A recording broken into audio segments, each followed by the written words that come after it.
Salut tout le monde. Je sais que plusieurs d'entre nous en ce moment vivent des moments difficiles, stressants. Je suis pas ici pour parler de ça, mais vous savez que, en tout cas pour ceux qui me connaissent, vous savez que j'aime ça, des fois faire des expériences ou des enquêtes pour m'occuper la tête.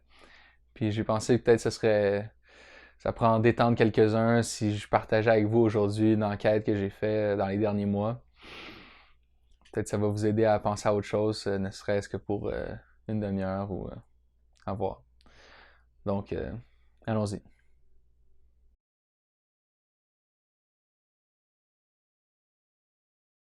Donc, l'histoire d'aujourd'hui commence il y a presque 4 ans, pendant que j'étais en train de préparer le clip pour la chanson Ondulation de LLA. Pour ceux qui s'en rappellent pas, c'est un clip assez lent, assez contemplatif, où est-ce qu'on a placé plein de petits easter eggs dans les shots.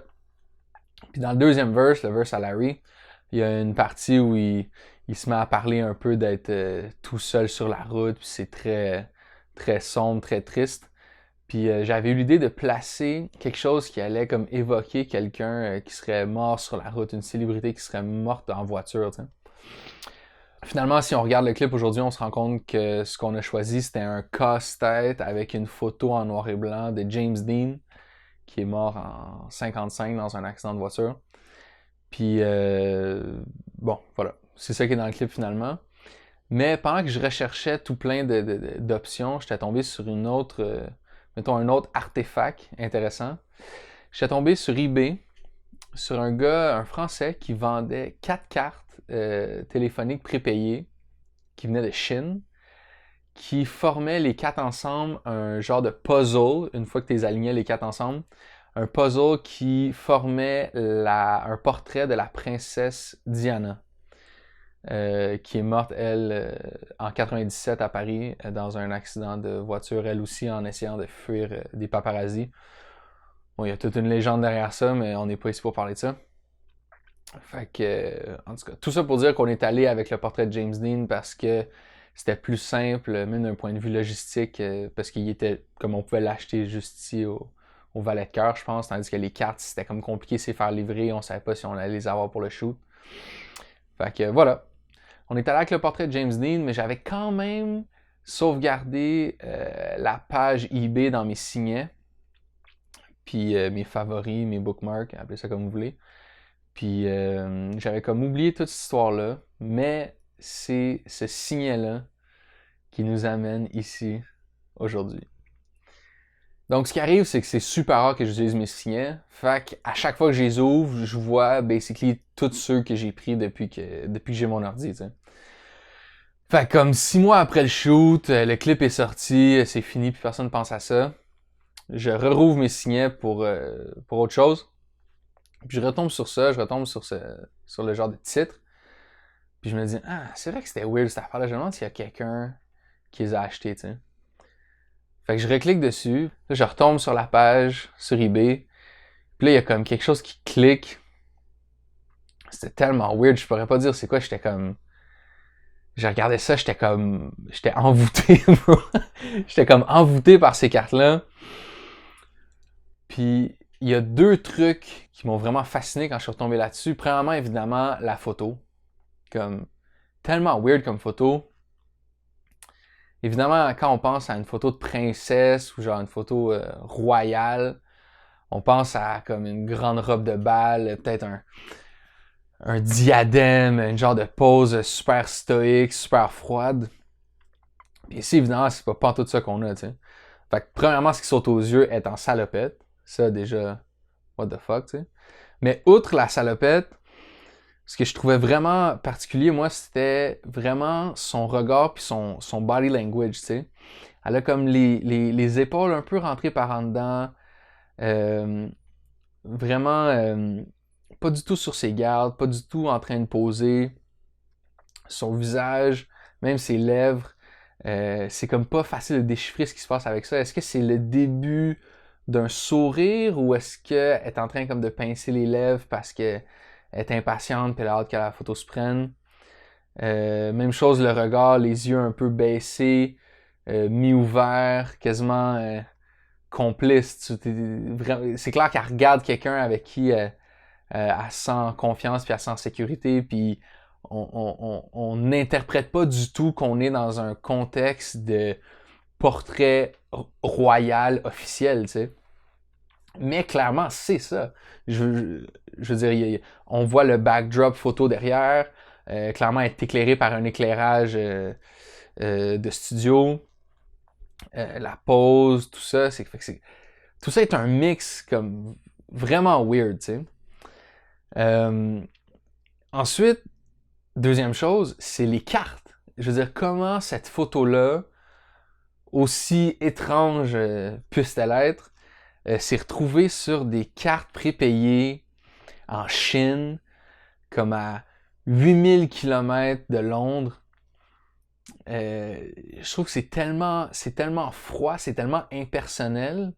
Ça rajoute quasiment une couche de cynisme par-dessus déjà la mélancolie qu'il y avait dans la photo. Tu sais. La photo, elle me fait penser quasiment à la Joconde, le sourire de la Joconde, qui est aussi célèbre pour être un peu indéchiffrable, tu sais, comme je disais, une genre de mélancolie dure à interpréter, tu sais. Fait que tout ça faisait un genre de package vraiment fascinant, en tout cas pour moi. Puis je suis resté comme ça à regarder ça pendant 2, 3, 4, 5, 10 minutes.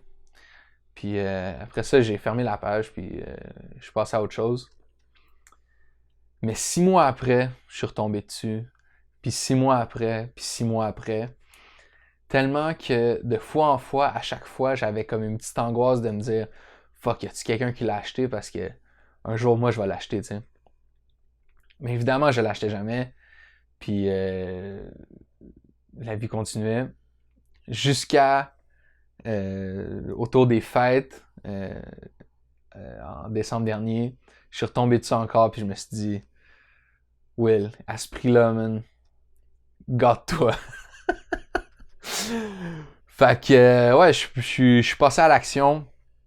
Dès que j'ai cliqué sur Buy It Now, j'étais boosté, mon gars. Je suis parti en mode enquête. Il fallait que je sache tout ce qu'il y avait à savoir sur cette photo-là, sur ces cartes-là. Ça m'a amené dans des recoins très poussiéreux de l'Internet. Mais je vais vous dire, je suis allé au fond des choses, puis j'en suis ressorti avec des réponses. Première chose, évidemment, sur ma liste, à la photo. Je voulais savoir d'où sortait cette photo-là. Puis je vous mentirai pas qu'il il a fallu creuser un peu. Puis quand je me suis lancé là-dedans, je pensais tomber sur un genre de photographe gentilhomme du palais de Buckingham. Mais non, mesdames et messieurs, la photo avait été prise par Terence Donovan.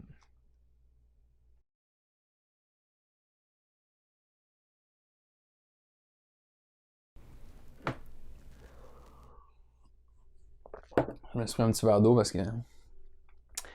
Donc, Terence Donovan est né dans les années 30 à Londres et il commence à s'intéresser à la photo super jeune, genre ado. Puis dès la début vingtaine, il révolutionne un peu la photo de mode à Londres et je veux dire, conséquemment partout dans le monde en faisant poser ses modèles dans des contextes un peu plus genre grunge, gritty, genre dans la rue, puis même dans des vieilles manufactures qui sont encore un peu détruites par les bombes, qui n'ont pas été encore reconstruites totalement après la guerre, tu sais. Et ensuite, dans les années 60, on est à Londres dans ce qu'on appelle le Swinging London, qui est un peu une genre de révolution culturelle, artistique de post-guerre, autant en art, en design, en photo qu'en musique. C'est vraiment l'époque des groupes comme les Beatles, les Rolling Stones, The Who, puis même l'arrivée de Pink Floyd, puis Jimi Hendrix. Et donc, lui et ses boys, David Bailey puis Brian Duffy, qui forment ensemble la Black Trinity, sont un genre de trio de photographes qui photographient, documentent, immortalisent tout ce mouvement-là, mais qui prennent aussi part eux-mêmes. Je veux dire, ils bâtissent, c'est des artisans à part entière du Swinging London. Puis ils deviennent un peu à cette époque-là les premiers vrais photographes de célébrité au sens moderne du terme et aussi les premiers photographes qui sont eux-mêmes célèbres. Donc eux, c'est comme des stars dans un peu le milieu et dans un peu tout ce monde-là. C'est des stars. Dans les années 70, il se met à s'intéresser à la réalisation de pubs et de clips. Et j'ai même trouvé une source dans The Guardian qui dit qu'il aurait réalisé comme 3000 pubs, ce qui me semble un peu chaud, mais je veux dire, c'est la légende, fait que on va y laisser. Dans les années 80, il a notamment réalisé des clips pour Robert Palmer.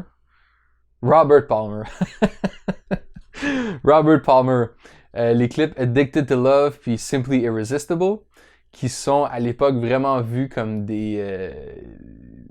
Ces clips-là sont vus vraiment comme le top de ce qui peut se faire en termes de mix, musique et fashion, tu sais. Voici un extrait.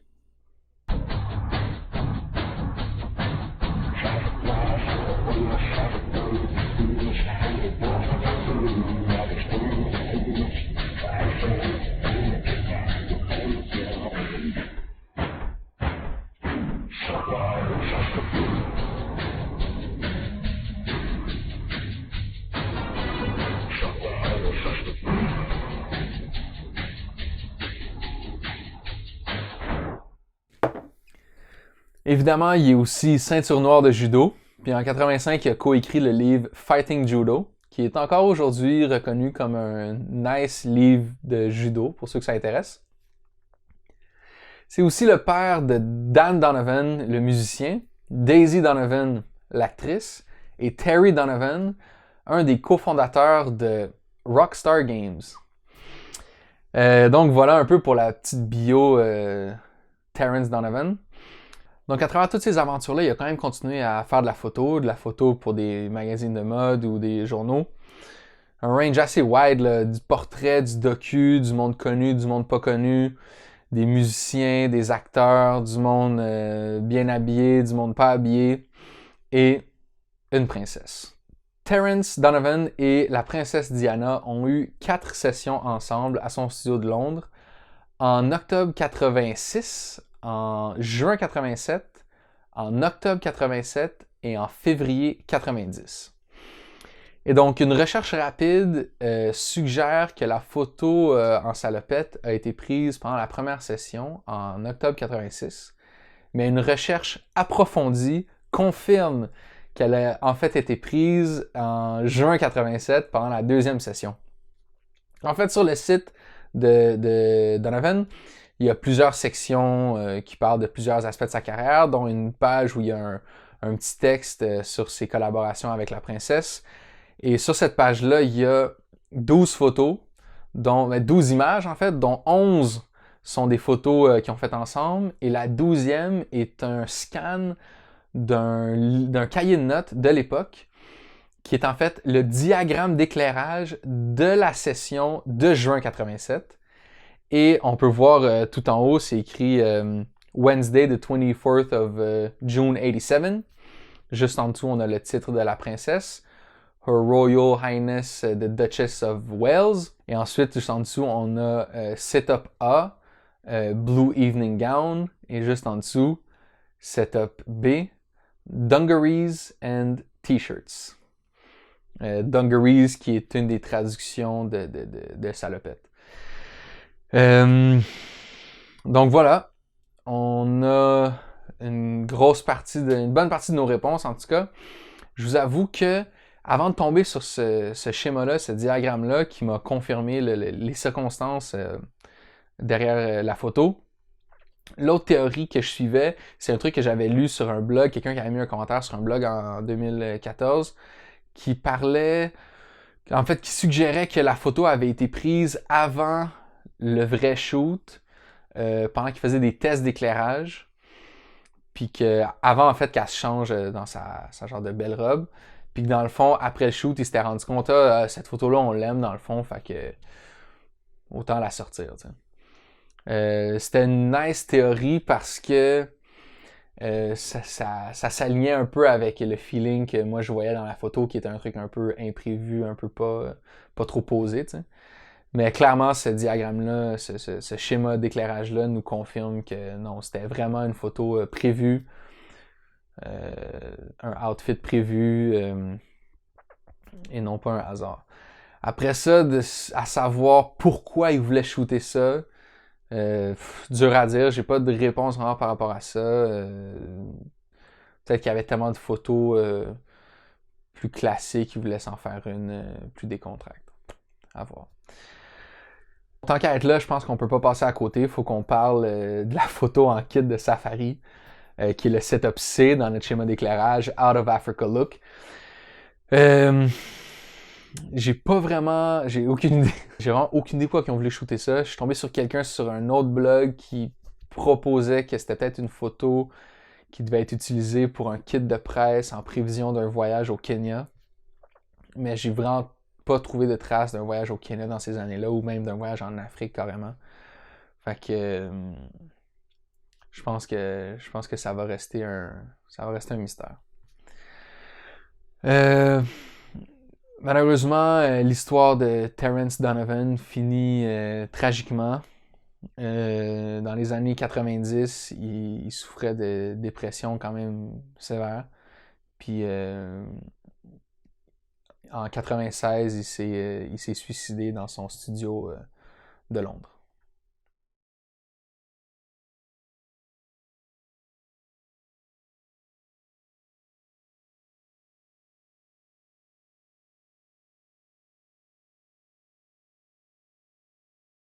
Bon, donc j'avais mes réponses pour ce qui était de la photo, mais c'était juste la moitié du mystère. Évidemment, il restait toute l'histoire des cartes.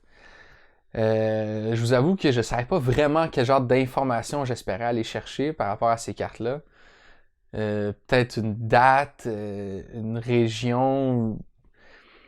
Je partais vraiment de zéro. T'sais. J'espérais juste avoir peut-être un peu plus de contexte sur le comment, le pourquoi, pourquoi ces cartes-là existaient. T'sais. Fait que pour ceux qui ne le savent pas, la discipline de collectionner des cartes téléphoniques s'appelle la fusilatélie. Et comme vous allez le découvrir, les ressources et les informations sur Internet pour les fusilatélistes, c'est pas large, mais ça va très profond. T'sais. Donc, très rapidement, quand tu commences à t'intéresser à ça, tu arrives sur Colnect, qui est un site/outil pour collectionneurs qui leur sert à créer des banques de données pour organiser leur collection. Collection de vraiment un paquet de trucs. Évidemment, des collections de timbres ou de pièces de monnaie, mais aussi genre de paquets de cigarettes, de collants de fruits, de cartes d'invitation pour des colloques et de cartes téléphoniques. Donc sur Connect, il y a un peu plus que 750 000 cartes répertoriées par les différents collectionneurs. Puis de ceux-là, il y en a à peu près 43 000 qui viennent de Chine. Donc j'ai juste commencé à fouiller là-dedans. J'ai commencé par fouiller en regardant les cartes qui avaient été émises par China Tietong, qui était la compagnie qui vraisemblablement avait publié ces cartes-là. J'ai rien trouvé. Après ça, j'ai cherché par thème. Celebrities, princesses, puzzles. J'ai rien trouvé. En fait, j'ai trouvé plein de cartes avec la princesse Diana dessus, mais juste pas les 4 miennes. C'était un peu décourageant, mais en même temps, plus je creusais là-dedans, plus je me rendais compte que c'était un foutoir total, l'organisation de ces banques de données-là. Fait que je perdais pas totalement espoir. T'sais, je me disais, il faut peut-être juste que je trouve 2-3 autres indices qui vont me permettre de comme plus pinpoint mes recherches, puis je pourrais peut-être être encore chanceux. T'sais. Justement, c'est à ce moment-là que j'ai finalement reçu les cartes qui sont ici. Donc c'est venu dans une petite enveloppe blanche comme ça, venant de France, et coincé dans un emballage de barres de chocolat. Les 4 cartes. Ici. Là, je peux comme pas vous les faire, là, mais je vais vous prendre une photo puis je vais tout vous montrer ça. Et donc, j'avais les cartes, je pouvais enfin les toucher, les sentir. Puis je vous avoue que c'était pas l'expérience cathartique que j'imaginais. Je veux dire, j'étais tellement rendu deep dans mes recherches que comme, je les ai eus, je les ai vus, j'ai checké 5 minutes, puis je suis comme reparti sur autre chose. Mais les avoir en main propre m'a enfin permis de voir le dos des cartes, et c'est sur le dos des cartes que j'ai trouvé 2 autres indices qui allaient me permettre de faire avancer mes recherches. Donc, premièrement, j'ai pu utiliser mon téléphone avec l'application Google Translate pour traduire les instructions qui étaient à l'endos des cartes pour découvrir que leur utilisation était limitée à la région de Liaowang. Fait que j'ai pu me diriger tout de suite vers une sous-section dans Connect qui était dédiée uniquement aux cartes de China Tietong pour la région de Liaowang. Liaowang. Puis pour la première fois, je suis tombé sur des cartes qui étaient identiques aux miennes. En fait, c'était pas la même photo, mais le design, mettons, graphique sur la carte et surtout à l'endos était identique aux miennes. C'était comme une bonne nouvelle, ça voulait dire qu'au moins je faisais un peu de progrès, puis que mes cartes sortaient pas de nulle part. T'sais. Deuxième chose que la traduction a révélé, c'est que les cartes passaient date le 31 décembre 2010. Évidemment, c'est plus récent que ce que j'imaginais, mais écoute, it is what it is. Fait que là, on pourrait penser que bravo Will, t'as eu tes réponses. Mais la vérité, c'est que en faisant ces recherches-là sur Connect, je suis tombé sur quelque chose que je pouvais plus ignorer. Quelque chose qui pouvait vraiment tout changer. Puis vraiment que je qualifierais du côté obscur de la philatélie. Puis je vous explique. En fait, sur Connect, il y a 256 pays qui sont les cartes de 256 pays qui sont répertoriées. Mais 96 de ces pays-là, 96 ou 92, sur Connect, on retrouve les cartes de 256 pays, mais pour 94 de ces pays-là, le catalogue de leurs cartes est splitté en 2 catégories. La Chine, le pays qui nous intéresse, est un de ces pays-là à double catégorie. Et je vous laisse découvrir ici les 2 catégories en question.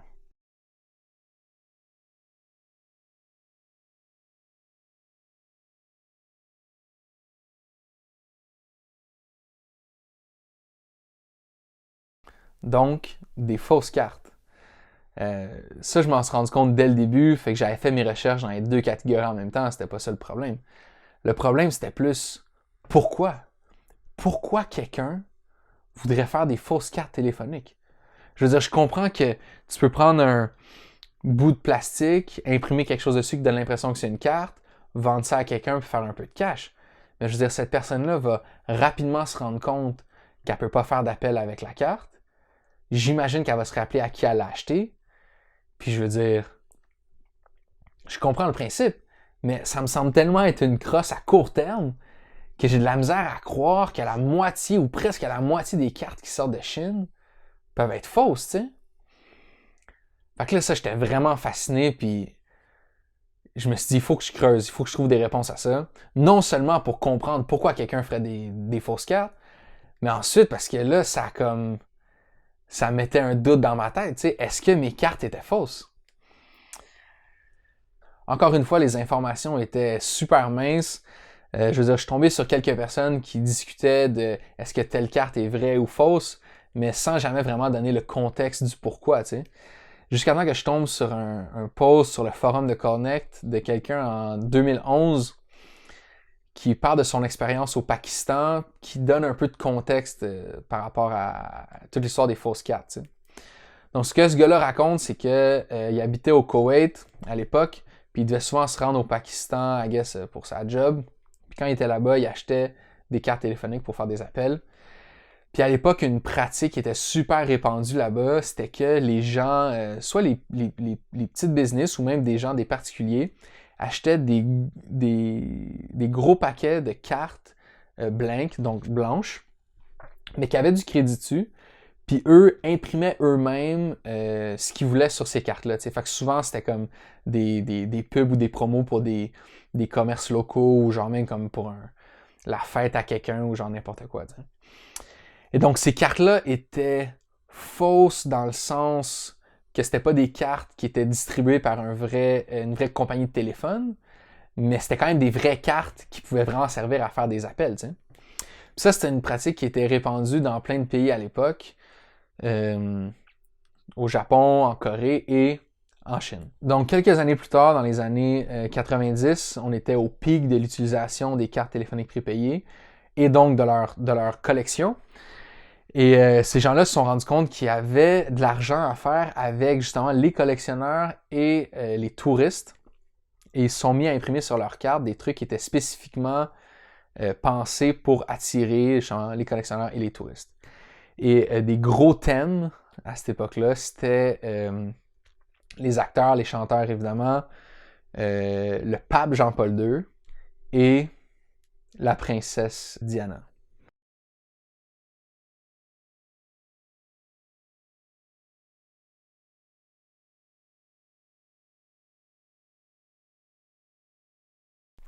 Et donc tout ça en est venu finalement à l'impression de cartes sur lesquelles il n'y avait même aucun crédit, qui étaient juste destinés à être des objets de collection ou des souvenirs pour les gens qui passaient par ces régions-là. Fait que, dans le fond, ce que je comprenais, c'est que c'était pas vraiment des fausses cartes téléphoniques, toutes ces cartes-là. C'était en fait des vraies cartes à collectionner. Leur, leur raison d'être avait totalement changé de forme, tu sais. Un peu comme Alf, quand il est revenu sous forme de Pug.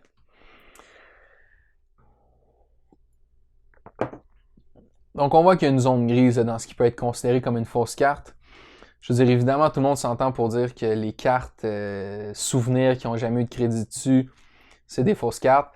Mais les cartes qui ont été achetées vierges, mais avec du crédit dessus, puis qu'ensuite quelqu'un au Pakistan a imprimé une promo pour une vente de garage qu'il faisait, sont-ils vraies, sont-ils fausses? Je veux dire, là, ça va dépendre du collectionneur. Vous allez avoir plusieurs avis, tu sais. Donc, c'est évident que ces nouvelles révélations-là remettaient un peu en cause l'authenticité de mes cartes. Je veux dire, maintenant qu'on sait ce qu'on sait, est-ce qu'on pense vraiment que la branche de Tietong, dans la région de Liaoyang, dans le nord de la Chine, pognée entre la Mongolie, la Russie puis la Corée du Nord, aurait fait des cartes avec la face des Beatles dessus, ou des photos low-res de singes écrit Monkey en anglais? Je sais pas, tu sais. Puis 2010, c'est peut-être un peu tard pour la princesse Diana. Fait que, il va falloir que je vive avec le doute que ces cartes-là sont peut-être fausses. Je veux dire, non seulement le doute, mais la très grande possibilité, là, avouons-le. Là. Mais, tu sais quoi, l'histoire est quasiment plus cool, là, même. Je veux dire, de toute façon, je les ai pas achetées pour les collectionner, ces cartes-là. Puis sur le site de Connect, il y a plein de cartes qui ont été imprimées à des centaines de milliers, voire des millions d'exemplaires. Puis tu sais, de ce que je sais, ces cartes-là, c'est les seules, tu sais.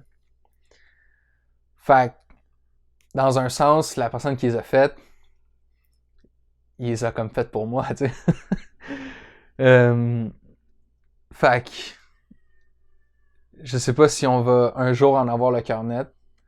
Pas aujourd'hui, pas demain, puis sûrement jamais. Mais c'est chill.